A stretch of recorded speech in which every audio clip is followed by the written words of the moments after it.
얘랑 신명기 19장 읽어줄게요.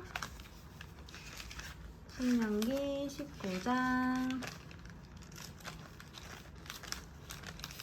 주 당신들의 하나님이 당신들에게 주시기로 한 그 땅, 거기에 살고 있는 원주민을 주 당신들의 하나님이 멸망시키고 당신들이 그들을 쫓아내어 그 성읍과 집에서 살게 될 때 당신들은 주 당신들의 하나님이 당신들에게 차지하라고 주신 땅에서 성읍 셋을 따로 구별하여 놓아야 합니다. 주 당신들의 하나님이 당신들에게 주신 땅을 세 영역으로 구분하여 길을 닦아 모든 살인자가 그곳으로 피신할 수 있게 하십시오. 살인자가 구별된 성읍으로 도피하여 살 수 있는 경우는 다음과 같습니다. 일찍이 미워한 일이 없는 이웃을 뜻하지 않게 죽였거나 어떤 사람이 이웃과 함께 나무하러 숲속으로 들어가서 나무를 찍다가 도끼가 자루에서 빠져나가 친구를 쳐서 그가 죽었을 경우에 죽인 그 사람이 그 구별된 세 성읍 가운데 한 곳으로 피신하면 살 수가 있습니다. 도피성은 평소에 이웃을 미워한 일이 없는 사람이 실수로 이웃을 죽게 하였을 때 자기의 생명을 구할 수 있는 곳이므로 그곳까지 거리가 너무 멀면 피살자의 친척이 복수심에 불타서 살인자를 따라가서 죽일 터이니 거리가 너무 멀어서는 안 됩니다. 내가 새 성읍으로 따로 떼어놓으라고 당신들에게 명령한 이유가 바로 여기에 있습니다. 주 당신들의 하나님이 당신들의 조상에게 맹세하신 대로 당신들 땅의 경계를 넓혀주시고 당신들의 조상에게 약속한 모든 땅을 당신들에게 주실 때에는 또 내가 오늘 당신들에게 명하는 이 모든 명령을 당신들이 성심껏 지키고 주 당신들의 하나님을 사랑하며 그 가르쳐주신 길을 잘 따라갈 때에는 이 새 성읍 말고 또 다른 새 성읍을 구별해야 합니다.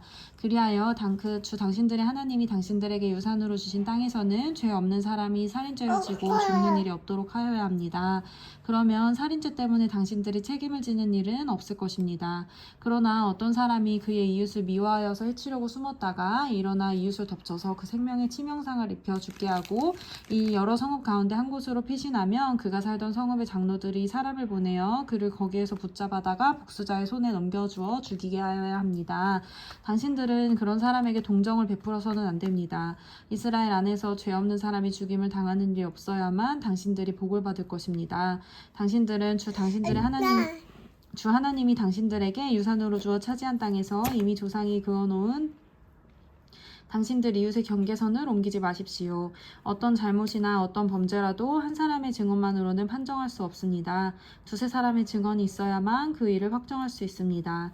남에게 죄를 뒤집어 씌우려는 나쁜 증인이 나타나면 소송을 하는 양쪽은 주님 앞에 나와 그 당시에 제사장들과 재판관 앞에 서서 재판을 받아야 합니다. 재판관들은 자세히 조사한 뒤에 그 증인이 그 이웃에게 거짓 증언을 한 것이 판명되거든 그 증인이 그 이웃을 해치려고 마음먹었던 대로 그 이웃에게 갚아주어야 합니다.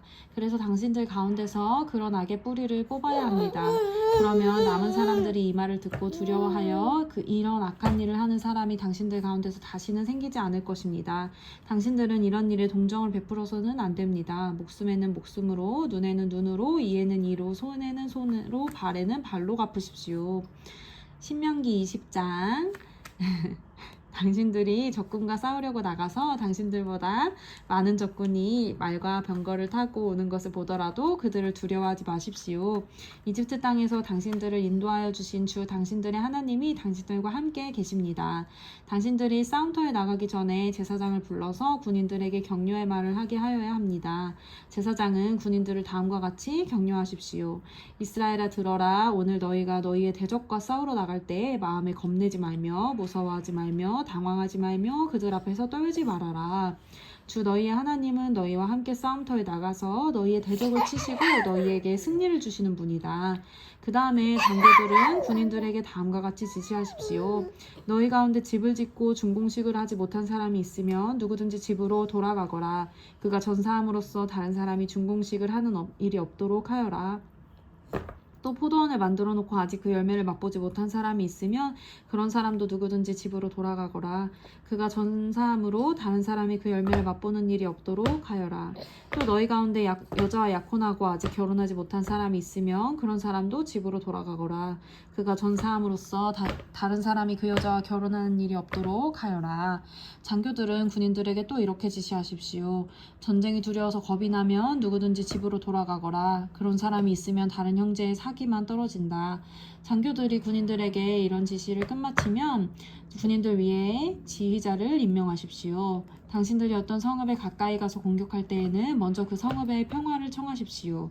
만일 그 성읍 백성이 평화 제의를 받아들이고 당신들에게 성문을 열거든 그 성 안에 있는 백성을 당신들의 노비로 삼고 당신들을 섬기게 하십시오. 그들이 당신들의 평화 제의를 거부하고 싸우러 오거든 당신들은 그 성읍을 포위하고 공격하십시오. 주 당신들의 하나님이 그 성읍을 당신들의 손에 넘겨주셨으니 거기에 있는 남자는 모두 칼로 쳐서 죽이십시오. 여자들과 아이들과 가축과 그 밖에 성 안에 있는 모든 것은 전리품으로 가져도 됩니다. 당신들이 당신들의 대적에게서 빼앗은 것은 주 당신들의 하나님이 당신들에게 주신 것이니 당신들의 마음대로 먹고 쓸 수가 있습니다. 당신들의 주변 민족들의 성읍에 딸리지 아니한 당신들로부터 먼 거리에 있는 성읍들에도 이렇게 하여야 합니다. 그러나 주 당신들의 하나님이 당신들에게 유산으로 주신 땅에 있는 성읍을 점령하였을 때에는 숨쉬는 것은 하나도 살려두어서는 안 됩니다. 곧 헷사람과 아모리 사람과 가나안 사람과 브리스 사람과 헤위 사람과 여부스 사람은 주 당신들의 하나님이 당신들에게 명하신 대로 전멸시켜야 합니다. 그렇지 않으면 그들이 그들의 신을 섬기는 온갖 역겨운 일을 당신들에게 가르쳐서 당신들은 주 당신들의 하나님께 죄를 짓게 할 것입니다. 당신들이 한 성읍을 점령하려고 둘러싸서 공격을 하는데 오랜 기간이 걸리더라도 거기에 있는 과일나무를 도끼로 마구 찍어서는 안 됩니다. 과일은 따서 먹도록 하십시오. 그러나 나무를 찍어버리지만은 마십시오. 들에 있는 나무가 원수라도 된단 말입니까? 어찌 그 나무들을 포위하겠습니까? 다만 먹을 열매를 맺지 못하는 나무는 당신들이 알고 있으니 그런 나무는 찍어도 좋습니다. 당신들은 그런 나무를 찍어서 당신들과 싸우는 성읍을 점령할 때까지 성읍을 포위하는 데 필요한 장비를 만들어서 쓰도록 하십시오. 신명기 21장 주 당신들의 하나님이 당신들에게 주셔서 차지하게 하시는 땅에서 누구에게 살해되었는지 알 수 없는 사람의 주검이 들에서 발견될 때에는 장로들과 재판관들이 현장에 나가서 그 주검 주위에 있는 성읍들에 이르는 거리를 재십시오. 그 주검에서 가장 가까운 성읍이 있을 터이니 그 성읍의 장로들은 아직 멍에를 메고 일한 적이 없는 암송아지 한 마리를 끌고 와서 물이 늘 흐르는 골짜기, 갈지도 심지도 않은 골짜기로 그 암송아지를 끌고 내려가 물가에서 암송아지의 목을 꺾어서 죽이십시오. 그때 레위 자손 제사장들도 그곳으로 나와야 합니다. 그들은 주 당신들의 하나님이 선택하셔서 주님을 섬기며 주님의 이름으로 축복하는 직책을 맡은 사람입니다. 사람으로서 모든 소송과 분쟁을 판결할 것입니다. 이때에 피살자의 주검이 발견된 곳에서 가장 가까운 성읍의 장로들은 물가에서 목이 꺾인 암송아지 위에 냇물로 손을 씻고 아래와 같이 증언하십시오. 얘들아, 거기 바나나 더 있다. 거기 바나나 안에 더 있다. 맞지? 우리는 이 사람을 죽이지 않았고 이 사람이 살해된 현장을 목격하지도 못하였습니다. 주님께서 속량하여 주신 주님의 백성 이스라엘의 죄를 사하여 주시고 주님의 백성 이스라엘의 사람에게 무죄한 사람을 죽인 살인죄를 지우지 말아 주십시오. 이렇게 하면 그들은 살인의 책임을 벗게 됩니다.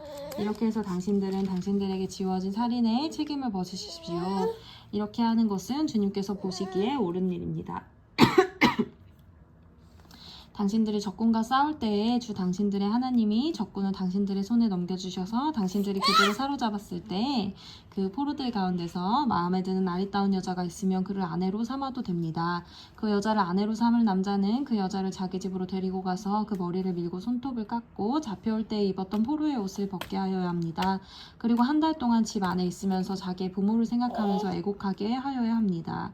그런 다음에라야 동침할 수 있습니다. 이렇게 하여 부부가 됩니다. 그 뒤에 그 여자가 더 이상 남편의 마음에 들지 않으면 그 여자의 마음대로 가게 하여야 하며 돈을 받고 팔아서는 안 됩니다. 남편이 그 여자를 욕보였으므로 종으로 팔아서는 안 됩니다.